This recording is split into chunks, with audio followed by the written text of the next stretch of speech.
안녕하세요. GDG 인천 여러분. 데우페스트 2020에 오신 것을 환영합니다. 저는 두들린에서 백엔드 및 데이터 엔지니어로 활동하고 있는 이형남입니다. 웹 서비스를 개발할 때 API 아키텍처로 보통 RESTful API를 선택하곤 합니다. 많이들 선택하는 이유는 REST가 API를 구현하는 데 있어서 효과적이기 때문일 것입니다. 하지만 REST가 unrest, 불편할 때가 종종 있었을 겁니다. 이번 라이트닝 토크 세션에서는 REST가 뭔가 불편할 때 대안으로 고려해 볼 수 있는 GraphQL과 gRPC를 소개합니다. 먼저 어떤 계기로 제가 GraphQL과 gRPC를 고려하게 되었는지 설명하고 또 REST와 차별화된 GraphQL, gRPC의 특징들을 설명하겠습니다.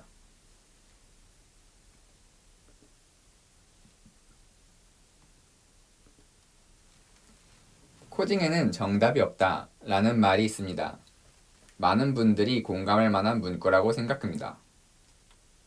돌이켜보면 우리가 개발 회의를 할 때 논쟁이 일어나는 부분도 딱히 정답이 없는 경우가 많기 때문에 오답이 아닌 것 중에 어느 걸 고르냐의 문제였던 적이 많은 것 같습니다.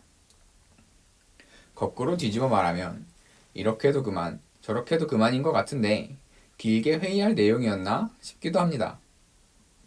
아마 각자의 입장에서 최선의 방안을 제시한 것이었을 건데 말이죠.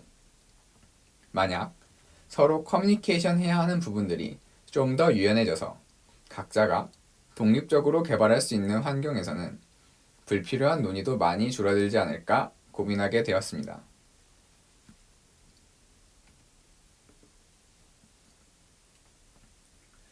아키텍처들은 생각보다 조직의 형태와 맞물려 돌아가는 경우가 많습니다. 예를 들어 MSA 구조의 경우 서비스 하나가 팀 하나를 결정하는 경우가 많이 있습니다. 그래서 발표의 이해를 돕기 위해 현재 우리 회사의 개발팀 구조를 간단하게 소개하겠습니다. 프론트엔드 파트, 백엔드 파트, 인공지능 파트 이렇게 세 파트로 구성되어 있습니다. 각 파트가 잘 맞물려서 돌아가려면 서로를 호출하는 부분의 명세가 잘 되어 있어야만 하고 이해가 안 될 때는 많은 대화가 필요합니다. 하지만 이런 동기화 과정은 생각보다 많은 에너지를 빼앗아갑니다. 우리는 비즈니스 로직을 짜기에도 바쁜데 말이죠.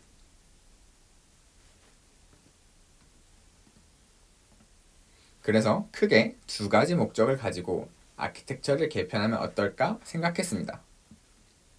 첫째, 명세가 좀 더 일관적이고 코드 친화적이었으면 좋겠다. 둘째, 파트별로 유연한 구조를 가져가서 작은 기능 정도는 독립적으로 구현할 수 있으면 좋겠다.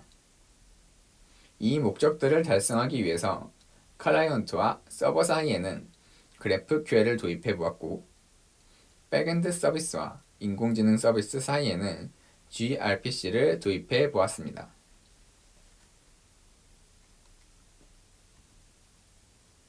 먼저 기존에 사용하던 RESTful API에 대해 알아보겠습니다.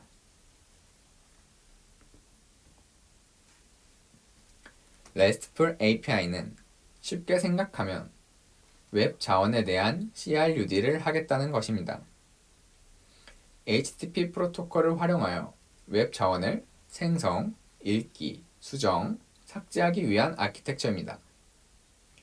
REST가 등장한 배경에는 웹 기술의 발전이 있었습니다.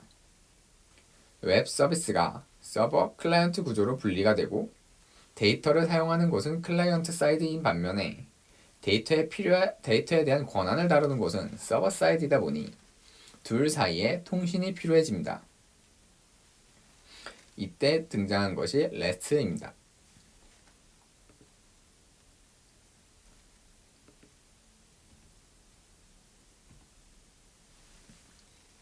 하지만 시간이 지나 웹 기술은 더욱 발전을 했고 개인적으로 느꼈던 REST의 단점은 다음과 같습니다. 먼저 컨벤션은 있어도 표준이 딱히 없다는 것입니다. 둘째로, 데이터가 사용자의 관점이 아니라 관리자의 관점에서 일방향으로 설계된다는 점입니다. 저는 이 문제가 가장 큰 문제라고 생각했습니다. 이 문제는 세 번째 문제와 연결이 됩니다. 세 번째 문제는 기능을 구현하는 데 필요한 이상으로 정보를 요청하는 오버패칭 문제입니다. 그런데 오버패칭 문제를 해결하려고 API를 클라이언트 기능에 맞춰 수정하면 거꾸로 이번에는 API가 UI에 종속되는 문제가 발생합니다. 네 번째 문제는 JSON 기반으로 gRPC에 비해 느립니다. 마지막으로 REST 자체가 상대적으로 구현할 것도 많고 문서할 것도 많은데 이렇게 할 게 많다 보니 또 사람의 실수도 잦아지게 됩니다.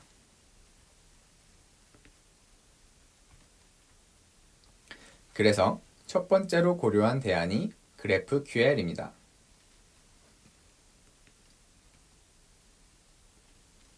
GraphQL로 말할 것 같으면 페이스북에서 만든 쿼리 언어입니다. GraphQL은 일반적으로 HTTP 프로토콜을 사용하는데 언어, 플랫폼, 네트워크 등에 종속적이지 않다 보니 더 로우한 네트워크 레이어에서도 사용 가능합니다. 또 가장 큰 특징 중 하나가 단 하나의 엔드포인트로 통신하는 것입니다. 그리고 정의된 스키마를 기준으로 서버 사이드에서는 레졸버를 구현하고 클라이언트에서는 쿼리를 작성하는 만큼 유연한 아키텍처를 가져갈 수 있습니다.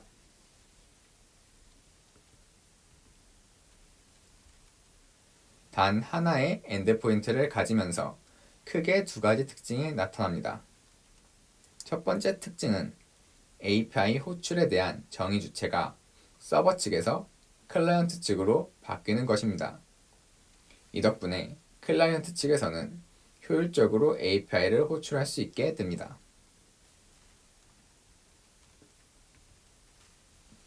두 번째 특징은 클라이언트별로 같은 기능에 대해 세부 요청 사항이 다르더라도 새로운 API를 구현할 필요가 없다는 것입니다. 예를 들어 웹만 있던 서비스가 모바일로 확장했을 때 모바일에서 세부 요청 사항이 변할 경우 모바일용 API를 새로 구현해야 했던 REST와는 다르게 클라이언트 측에서 기능에 맞춰 쿼리문을 작성함으로써 해결이 가능해집니다.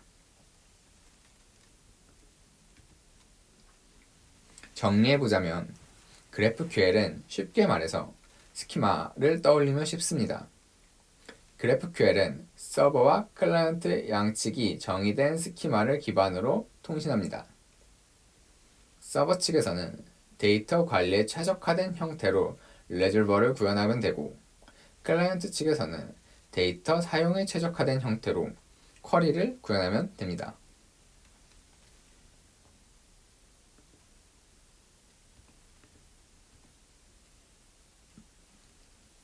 GraphQL을 적용하고 나니 다음과 같은 효과들을 보았습니다.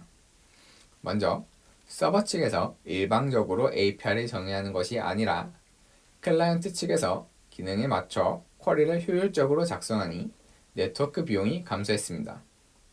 오버패칭 문제의 해소에 더불어서 API의 클라이언트 종속성도 사라졌습니다.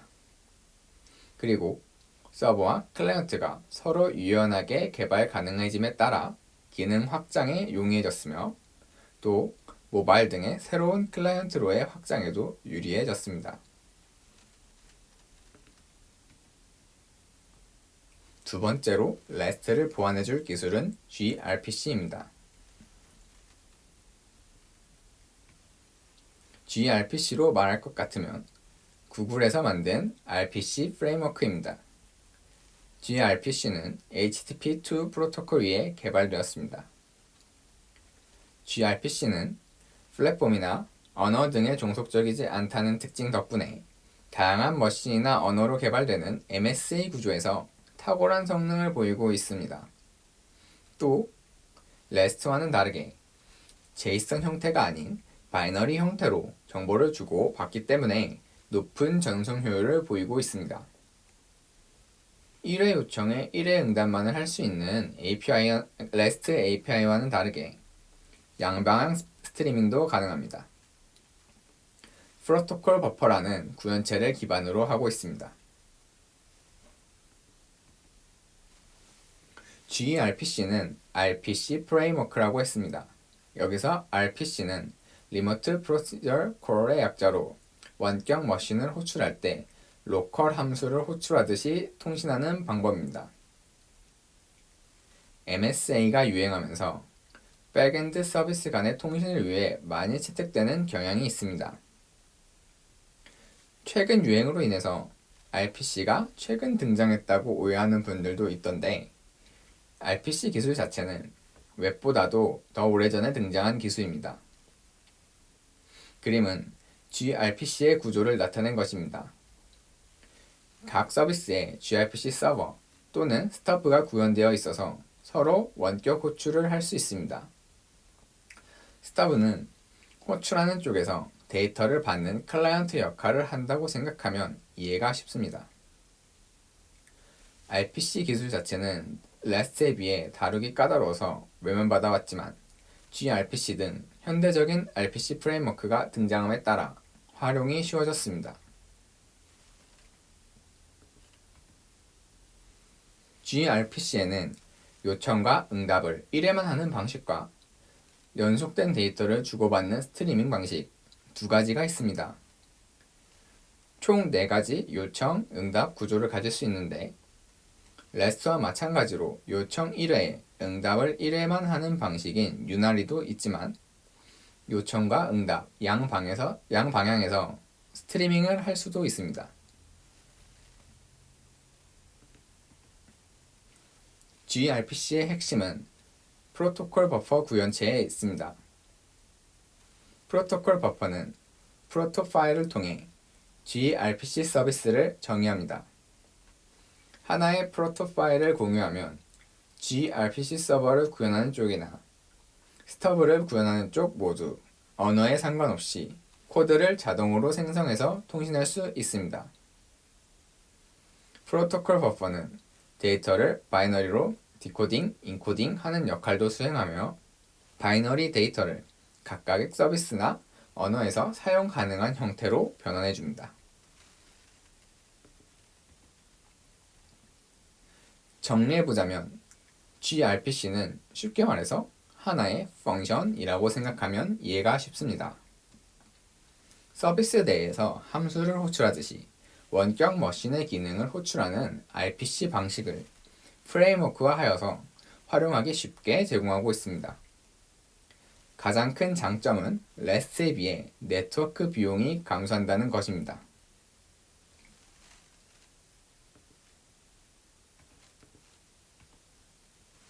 부족한 발표 끝까지 들어주셔서 감사합니다. 안녕하십니까. GTG 인천 운영자로 활동하고 있는 앤드류 정입니다. 오늘은 제가 자빅스라는 오픈소스 이용해서 모니터링 시스템 구축하는 프로젝트에 참여한 적이 있었는데요. 그때 경험했던 내용을 기반으로 해서 모니터링 시스템을 소개해 드리고자 합니다. 자빅스에 대한 개략적인 내용하고 아이템 트리거라고 자빅스 시스템에서 사용하고 있는 내용에 대한 설명과 실제 모니터링 하려는 호스트 등록하는 방법, 그리고 마지막으로 기본 자료 작성했던 내용들의 참조를 했던 사이트 소개를 마지막으로 진행을 하고자 합니다. 지금 설명드린 자료는 그 자빅스 4점 버전대에 대한 내용이고요. 현재는 5점대까지 나와 있습니다. 이 내용은 자빅스 공식 홈페이지에 나와 있는 내용을 복사해서 넣었습니다. 자빅스는 오픈소스임에도 무료로 사용하는 오픈소스이지만 엔터프라이즈급에서 사용할 수 있는 모니터링 시스템이고요. 2016년도 기준으로 한 10만 대를 모니터링 할 수 있다고 나와 있었습니다. 그래서 현재 는 더 많은 대수의 모니터링을 할 수 있을 거라고 예상이 됩니다. 자빅스 서버 프로그램들을 설치할 수 있는 자빅스 서버가 한 대 필요하고요. 자빅스에서 모니터링해서 갖고 오는 데이터들을 저장할 수 있는 데이터베이스가 필요합니다. 이 데이터베이스는 자빅스 서버 내에 설치할 수도 있고 별도의 시스템에서 로 운영하셔도 되겠습니다. 그리고 모니터링 하려는 각 시스템에 자빅스 에이전트라는 걸 설치를 해서 데이터를 갖고 올 수가 있습니다. 자빅스 에이전트를 설치 안 하더라도 감시할 수 있는 기본적인 데이터들이 있는데요. 예를 들면 ICMP 핑이라든지 SNMP 관련된 SNMP 프로토콜로 가지고 올 수 있는 것들은 자빅스 에이전트가 설치되지 않아도 가지고 올 수 있는 데이터입니다. 하지만 자빅스 에이전트가 설치가 됐을 때 기본적으로 자빅스 시스템에서 갖고 올 수 있는 내용들이 있다고 보시면 되겠습니다. 그래서 호스트는 윈도우나 뭐 리눅스에 관계없이 제공되는 프로그램들이 그 공식 홈페이지에서 다운로드 받아서 설치하실 수가 있습니다. 다음은 아이템과 트리거입니다. 이 내용도 공식 홈페이지에서 나와 있는 내용인데요. 호스트에서 데이터를 가져오는 것을 말하고요. 모니터링 하려는 그 서버 호스트의 어떤 뭐 특정 자원이나 서비스들의 데이터들을 갖고 오는 기능입니다. 그래서 특정 자원을 표현할 때는 키라고 표현을 하고요.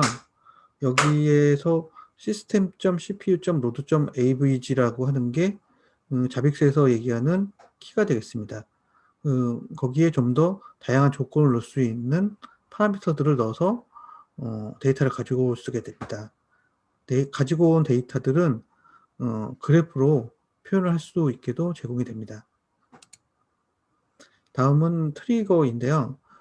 트리거 역시 그 공식 홈페이지에서 갖고 온 내용인데요. 어떤 특정 시스템의 상태를 표현하고 또 아이템에서 갖고 온 데이터들을 어떤 평가하는 어떤 로지컬한 표현식인데요. 이 표현식이 참이 되면 오케이, 그리고 거짓이 되면 프로그램이라고 정의를 생각하시면 되겠습니다. 그래서 프로그램이 됐을 때 어떤 이벤트를 발생할 수 있게 됩니다. 어떤 이벤트가 발생했을 때 액션이나 어떤 미디어를 선택을 해서 연동을 할 수가 있는데요. 이 액션이나 미디어는 예를 들면은 슬랙이라든지 아니면은 이메일 같은 경우인데요. 이벤트가 발생했을 때 알림을 대시보드에 표현하는 방법도 있지만 어떤 메디아인 그 이메일이나 슬랙 같은 경우를 통해서 알림을 발송할 수가 있게 됩니다. 그리고 특정 임계치는 여기 예에서 보신 것처럼 2라는 값이 임계치에 해당이 됩니다. 그래서 이 임계치를 설정해 놓고 이 임계치를 변경해서 특정 알림 조건을 조정하실 수가 있게 됩니다. 그리고 알림을 계속 발생하게 할 건지, 그러니까 알림이 해결되기 전까지, 그러니까 프로블럼이 라고 되어 있는 조건이 해소가 될 때까지 계속 동일한 메시지를 반복하게 할 수도 있고, 아니면 할 수 있게 설정이 가능합니다. 다음은 모니터링 하려는 호스트를 등록하는 과정인데요. 보여지는 화면은 이 호스트를 등록하는 화면입니다. 여기에 호스트 네임을 등록할 수 있는데요. 이거는 실제 모니터링 하려는 서버명이 될 수도 있고요. 아니면 서버명과 달라도 등록은 가능합니다.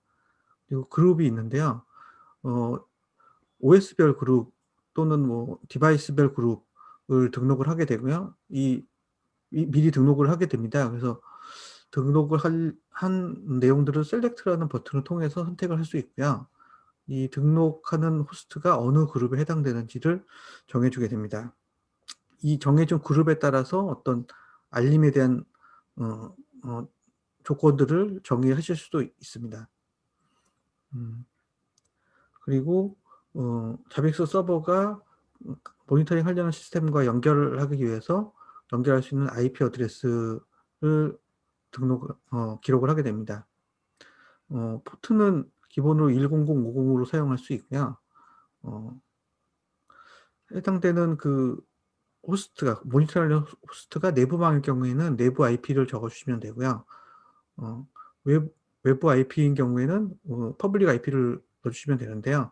자비스 같은 경우에는 다른 그 모니터링 시스템과 달리 그 내부망에서도 독자적으로 동작을 하게 됩니다. 그래서 내부망 이 자비스 서비스를 내부에서만 접속할 수 있게 이 필요한 경우에는 자빅스를 선택하시는 것이 좀 더 좋은 조건이라고 생각이 됩니다. 다음은 템플릿을 등록하는 건데요. 템플릿을 등록 안 하시고 저장하시게 되면 아이템이나 트리거가 전혀 없는 상태로 호스트가 등록이 되고요. 기본적으로 자빅스 서버를 설치를 하게 되면 뭐 윈도우, 뭐 리눅스, 특정 뭐 데이터베이스, 뭐 네트워크 장비들의 템플릿이 설치가 되게 됩니다. 그래서 셀렉트 버튼을 눌러서 해당되는 템플릿을 선택을 하고 애드를 누르시면 템플릿에 등록되어 있는 아이템이나 트리거가 자동으로 생성이 됩니다. 그래서 해당되는 기본 아이템을 통해서 데이터를 갖고 오고 기본으로 등록되어 있는 트리거를 통해서 알림이나 그러니까 장애 발생 알림을 나타내게 할 수가 있습니다. 지금까지 설명드린 자료는 자빅스 공식 홈페이지 그리고 자빅스4의 다큐멘테이션 그리고 네이버에 카페가 자빅스를 사용하는 사람들의 카페가 있는데요. 여기에서 제공되는 정보를 첨부했습니다. 제가 참여했던 프로젝트에는 그 별도의 템플릿을 만들고 필요한 아이템이나 트리거만 등록을 해서 템플릿을 만들어서 사용을 했는데요. 이제 제가 그 템플릿을 만들 때에 필요한 뭐 아이템이나 트리거들을 직접 이제 이 다큐멘테이션을 통해서 찾아서 넣었고요. 그러다 보니까 이제 테스트용 자빅스가 필요해서 테스트용 자빅스 인스턴스를 만들고 클라우드에 만들고 뭐 설치를 해서 그리고 DB 설치를 해서 좀 테스트도 해보고 그리고 또 메디아로서 뭐 슬랙이나 이메일 같은 것들을 설정을 해서 테스트를 해보고 실제 프로토스에 적용을 해보았습니다. 일단 무료이기 때문에 이제 처음 도입할 때 부담이 적고요. 물론 이제 클라우드를 사용할 때는 클라우드마다 다 그 모니터링 시스템이 있는데요. 그러니까 별도의 비용이 각 클라우드마다 이렇게 제공이 되는 기준이 조금씩 다르지만 이제 발생을 하기 때문에 그런 부분에서 고객들이 사용을 하기를 꺼려하는 분들도 있고 또 그 클라우드 제공 모니터링이 원하는 것과 좀 다른 경우도 발생할 수도 있습니다. 이제 그런 경우에 이제 무료로 제공하는 이런 자빅스를 가지고 모니터링 시스템을 구축해 보는 것도 한 가지 방법일 수 있을 거라고 생각이 듭니다. 지금까지 저는 오픈소스 자빅스에 대한 설명을 드렸고요. 여기 처음 이거를 접하신 분들은 여기 참고한 사이트들을 방문하셔서 좀 더 상세한 내용을 보실 수가 있을 것 같고요. 또 이미 사용하고 계신 분들이라면요, 네이버 카페에 가입을 하셔서 관련된 내용들을 좀 공유하시거나 다른 분들과 소통을 하시면 좀 더 좋은 정보들을 많이 만들어낼 수 있지 않을까라는 생각이 듭니다. 예, 이상으로 자빅스 소개를 마치고요. 들어주셔서 감사합니다. 안녕하세요. 저는 GDG 인천 오거나이저 손노츠입니다. 오늘은 머신러닝을 쉽게 경험하고 개발할 수 있는 환경에 대해서 이야기를 해볼까 합니다. 저는 2019년 7월쯤부터 머신러닝을 공부하기 시작했습니다. 처음 공부를 시작했을 때에는 용어들도 생소하고 자료들이 개념과 대수학에 대한 설명이 대부분이어서 어려움이 많았었습니다. 그러다 쉽게 머신러닝을 경험해 볼 수 있는 사이트를 알게 되었고, 간단히 몇 개의 프로그램을 만들면서 어떤 과정으로 머신러닝이 포함된 서비스를 만들 수 있는지 알 수 있었고, 그 과정 중에 개발자가 해야 될 부분, 즉 머신러닝 모델을 만들거나 활성함수를 만드는 일보다는 동작 원리를 이해하고 개발하고자 하는 서비스에 적합한 데이터를 어떻게 만들 것인지, 학습 모델을 어떻게 적용을 시킬 것인지를 고민하는 게 더 좋다라고 생각했습니다. 이후 머신러닝을 이론보다는 서비스 개발 위주로 공부를 진행하고 있습니다. 오늘은 저와 같이 머신러닝 공부에 어려움을 느꼈을 개발자들에게 머신러닝을 이용하여 뭔가를 개발해보고 싶은데 어떻게 시작을 해야 될지 모르는 분들에게 머신러닝을 쉽게 경험해 볼 수 있는 방법이 있어 소개를 해보고자 합니다.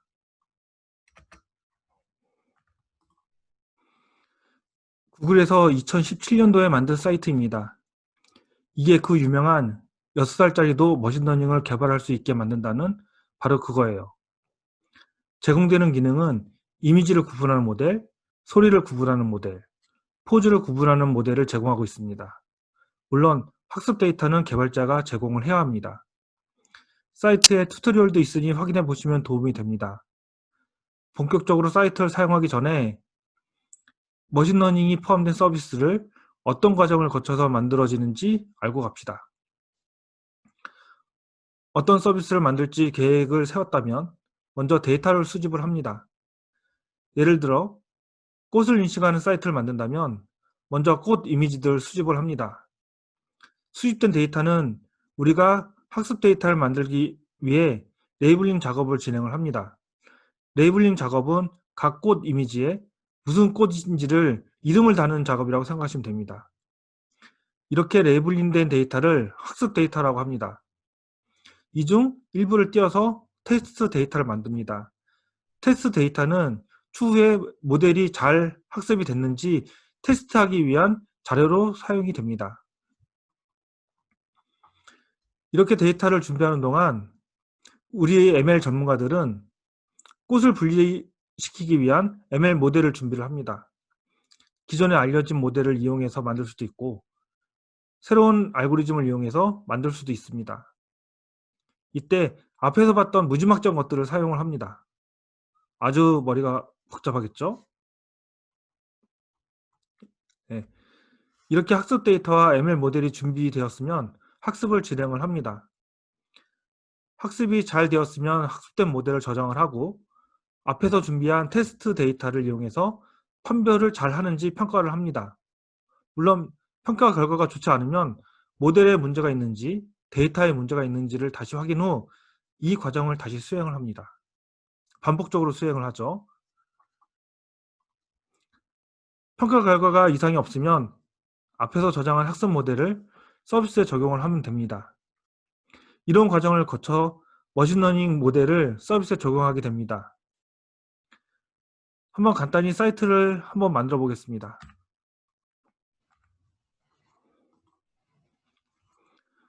화면 상단에 있는 메뉴를 이용을 해서 뉴 프로젝트를 선택을 합니다. Get Started에서 버튼을 눌러도 진행을 할 수 있습니다. 이후 이미지 프로젝트를 선택을 합니다. 이 화면이 나오면 신규 프로젝트가 생성이 된 것입니다.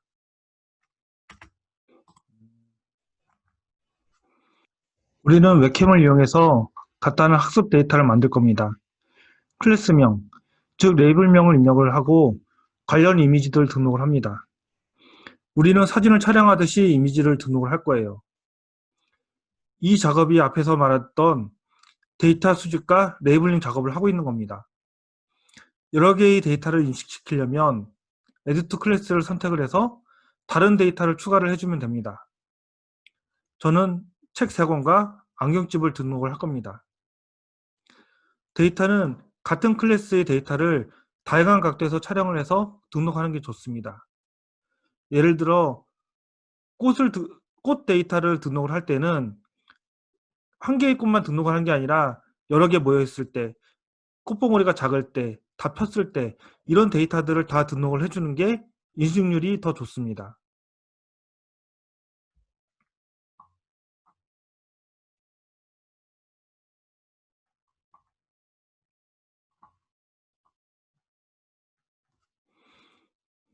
예.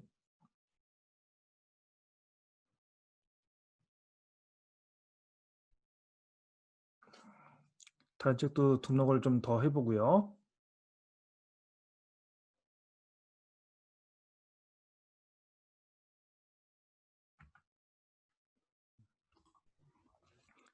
데이터가 모두 준비가 되었으면 학습을 진행을 시킵니다. 이 보이는 트레이닝 모델을 선택을 해서 학습을 진행하시면 되겠습니다. 총 기본값으로 50번을 반복을 해서 트레이닝을 하게 되어 있고요. 트레이닝이 다 끝나면 프리뷰 화면이 나옵니다. 학습이 완료되면 인식이 잘 되는지 확인을 해봐야 되겠죠. 웹캠에 학습 시에 사용한 물체를 카메라에 비춰서 결과가 잘 나오는지 확인해 보시면 됩니다. 앞에서는 테스트 데이터를 이용을 해서 평가를 한다고 했지만 여기서는 바로 확인이 가능합니다. 예, 옆으로 눕혀도 다른 각도로 하더라도 다 인식이 되고 있고요. 여기 보이시는 이 숫자들은 그 말 그대로 파이썬일 확률 몇 프로, 머신러닝 가이드일 확률이 몇 프로, 악력집일 확률이 몇 프로 이런 식으로 생각을 해주시면 됩니다. 즉 숫자가 가장 높은 게 그 판별된 객체라고 생각하시면 되겠습니다.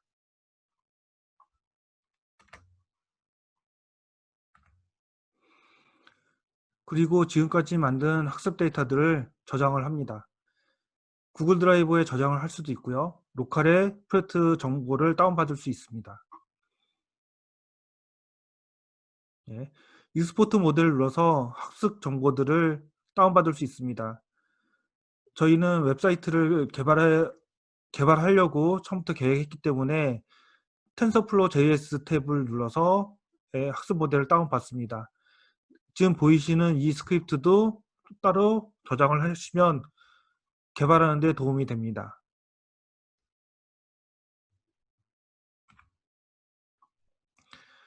앞에서 다운로드된 압축 파일을 풀어보면은 3개의 파일이 존재를 합니다.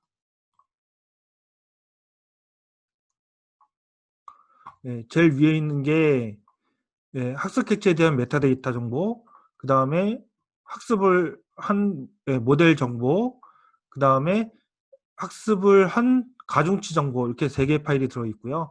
이 3개의 파일을 이용을 해서 서비스를 할 수가 있습니다. 앞에서 복사한 스크립트 정보입니다. 우리는 웹서버에서 서비스를 할 계획을 하고 있기 때문에 HTML 파일로 만들고요.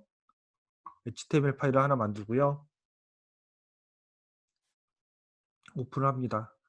그 다음에 아까 사이트에서 복사해 놨던 스크립트를 이 파일에다가 전부 다 붙입니다.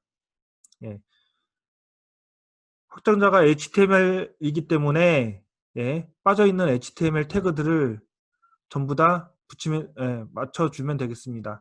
저는 별도로 만들어 놓은 파일이 있어서 그 파일에서 빠져있는 부분들을 추가를 할 겁니다. HTML, 그 다음에 헤더, 바디 채워주고요. 그 다음에 하단에 바디랑 HTML 코드를 HTML 태그를 완료를 해놓습니다. 그 다음 이 코드를 보게 되면은 이 모델 데이터하고 메타데이터 정보를 my 언더바 모델이라는 폴더에서 연결하게 되어 있는데 저는 그냥 모델이라는 폴더를 만들어서 거기서 받아오게끔 코드를 수정을 하겠습니다. 물론 환경도 수정을 그렇게 해야 됩니다. 그다음 웹캠에서 나온 영상을 좀 크게 확대를 해보겠습니다. 600대 600으로 수정을 하고요. 그다음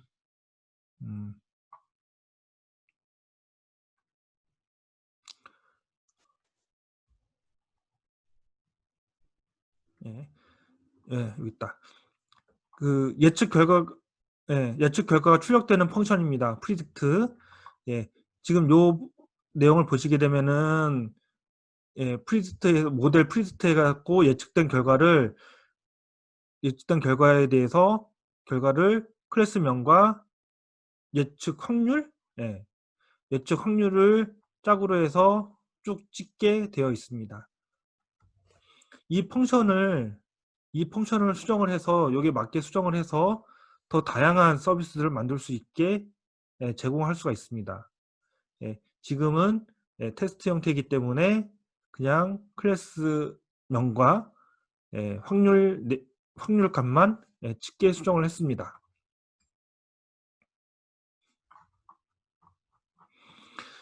여기까지 수정을 했으면은 이 내용을 저장을 한 다음에 웹서버에 등록을 해서 정상 동작을 하는지 확인을 해봐야 됩니다.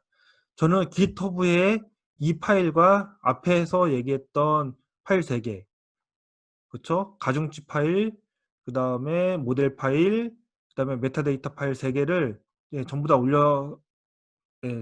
GitHub에 올렸습니다.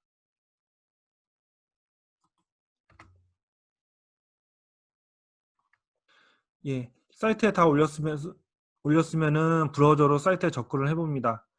스타트 버튼 누르고요. 사용자에 따라서 카메라 접근을 허용하겠냐고 물어보면 허용을 눌러주시면 되겠습니다. 우리가 아까 학습에 사용했던 책들이나 안경집들을 한번 카메라에 올려서 인지가 되는지 확인을 해보시면 되겠습니다. 클래스명하고 그 예측 값들이 나오죠. 예측 값이 가장 높은 게 그 해당 오젝트가 인식이 된 겁니다. 이렇게 머신러닝을 이용해서 서비스를 한 개를 만들었습니다. 10분 남짓 걸렸는데요. 이렇게 간단히 체크본 사이트를 만들 수가 있습니다. 우리가 방금 전에, 그러니까 바로 앞에서 만든 HTML 코드를 변경을 해서 더 좋은 사이트들을, 더 좋은 기능들을 추가할 수가 있습니다. 예를 들면 예측된 책, 간단히 얘기하면은 예측값이 가장 높은 책에 대한 책 내용을 하단에 뿌려준다든지 아니면 그 해당 웹사이트로 연결시켜 준다든지 이런 서비스를 간단하게 개발할 수 있게 되는 거죠. 아까 앞에서 봤던 프리딕트 펑션을 수정을 해서요.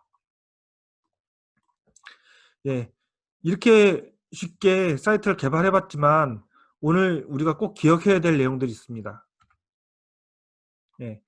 머신러닝 작업이 어떤 흐름을 통해서 서비스가 만들어지는지 꼭 기억을 해주셨으면 좋겠습니다.